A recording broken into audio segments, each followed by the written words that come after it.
This video is Trig Notes 1.7 or Pre-Calc Notes 4.7, and the topic today is talking about the inverse of the trig function. Specifically, we're going to talk today about the inverse of the sine, cosine, and the tangent functions. One thing I want to talk about first of all is when we're dealing with an inverse, if you look at a graph, for example, the graph that you're looking at here is the sine of x, and we graphed that in previous sections. If I asked you, is the inverse of this graph a function, you should answer that with a no, because it fails the horizontal line test. So if I draw a horizontal line through here, you can see it touches the graph in more than one spot. So this graph, the inverse of this graph, will not be a function. But if I can actually just look at a portion of the graph, so if I can just look at just a portion of the graph, then I know that I could get the inverse of that graph to be a function. So not the entire graph, but just a portion of it. For example, if I was to look at only the portion of the graph between negative pi over 2 and positive pi over 2, so from here to here, from the top of the amplitude down to the bottom of the amplitude. If I was to ask you now, is that portion of the graph, would the inverse exist, or be a function, I should say? And you would say yes, because I can draw a series of horizontal lines through here, and it's only going to touch the graph in one spot. So if I want to make the inverse a function, I have to limit the domain. And that's what I've done here by drawing these lines at negative pi over 2 and positive pi over 2. So by limiting the domain to be x values that are between negative pi over 2 and positive pi over 2, we can now say that the inverse exists. So the inverse does not exist as a function for the entire graph. Instead, we have a limited domain, okay? And that's what we're going to be talking about in this section, is what specific parts of the graph will give us the inverse as a function. And I'm going to, in just a minute, show you those parts in a nice table. But before we get to that, let's talk a little bit more about the inverse function. If I asked you to find the inverse of the equation y equals the sine of x, what you would do is, remember from chapter P, I believe, when we talked about inverse functions, we would swap the x's and the y's. So x equals y sine of y, and then you solve this for y, and the way you solve it is you move the sign over. Well, the way we move the sign over is we take the inverse of it.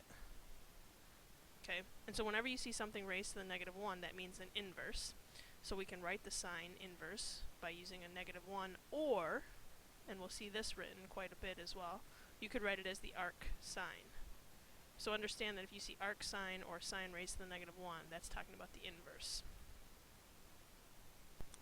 So by looking at the graph, like I did in the previous example, the graph showed us that there was only a specific portion of the sine graph that would work for the inverse to be a function. And I could do the same for the cosine graph and the tangent graph. And what I said was that for the sine graph, I had to limit the domain between negative pi over 2 and positive pi over 2. So really what that is, if this is negative pi over 2, if I go this way 90 degrees, and if I go this way 90 degrees, then what we're talking about is just this area of the unit circle that would work. In other words, that's quadrant 1 and quadrant 4. So we limit the domain for the sine inverse to only quadrants 1 and 4, for the cosine to quadrants 1 and 2, and to the tangent for quadrants 1 and 4. Now these are going to be very important for you to know, that the inverse of the sine, cosine, and tangent functions will only occur in specific quadrants. Okay? If we don't know this, then it makes it pretty difficult for us to be able to solve some of the problems that we're going to take a look at next. This is something I would star. This is something that I would also put on the back of my formula sheet.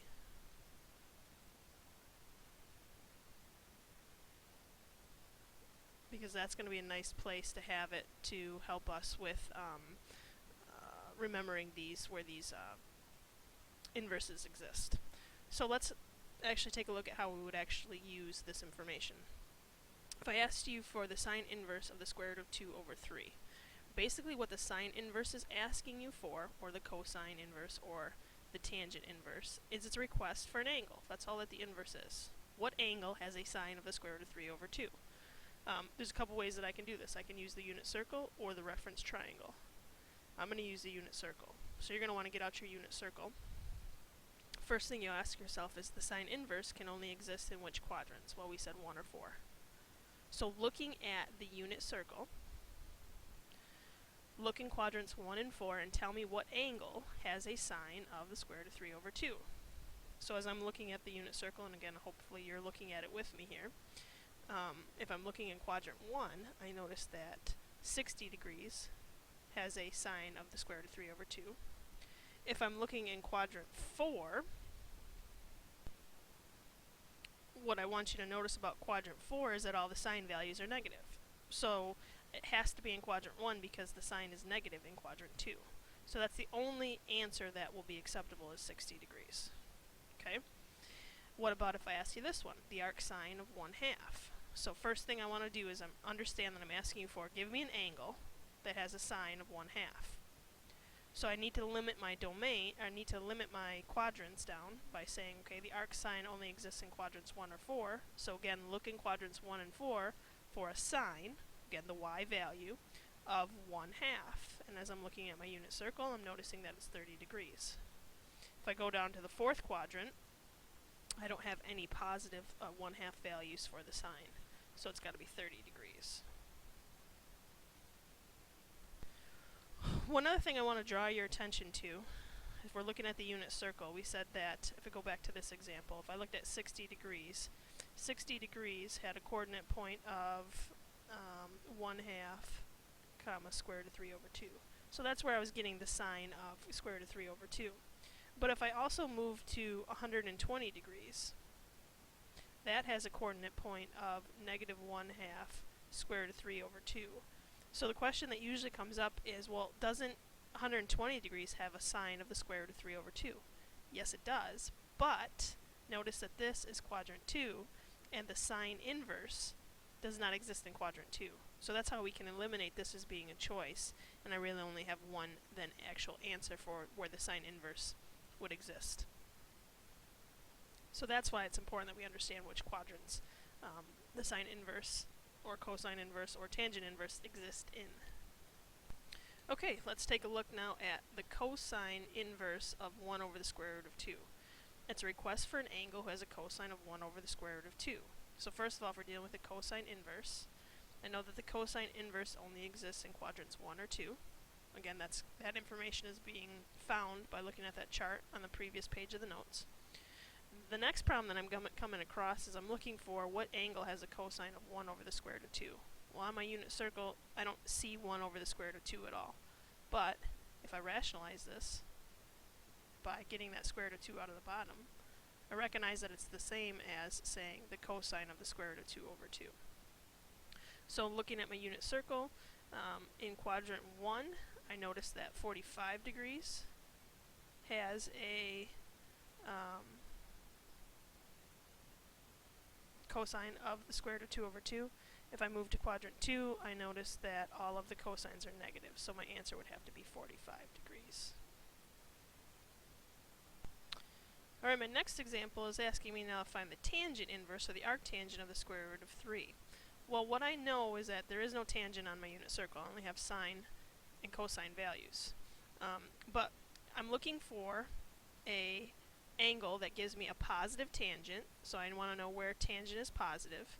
I know that tangent is going to be positive in quadrants 1 or 2. So again, I'm looking for where tangent is positive. I know tangent is positive here. And I just realized that I know that tangent is positive in 1 and 3, and I wrote down 1 and 2. So tangent is positive in quadrants 1 and 3. And if you're asking how did I get that, I'm going back to section 4. So from section 4, we discussed where tangent and cosine and sine, where they're positive and negative. So that's quadrants 1 or 3. Where does the tangent inverse exist? The tangent inverse exists only in quadrants 1 and 4. So what that means is for both of these conditions to exist, where the tangent inverse exists and the tangent is positive, has to occur here in quadrant 1. So I can limit my information here to quadrant 1. So what I've done is I've inserted the first quadrant of the unit circle on here so that we can see it as a reference. I'm trying to find which of these angles, when I do the tangent, which is the sine divided by the cosine, because that's the formula for tangent, when I divide these out, is going to give me a square root of 3. So let's take a look at 60 degrees first of all. This is a cosine value, then the sine value. So do I have to take square root of 3 over 2 and divide it by 1/2 to get the square root of 3? Or would I have to take square root of 2 over 2 divided by square root of 2 over 2? Well, I know right away then when I divide that, that's going to be 1, so I can kind of eliminate that as a choice. Or would I have to use this one where I take this cosine and this sine and do, so let me say, versus 1/2 over the square root of 3 over 2. So which one of these is going to give me the square root of 3?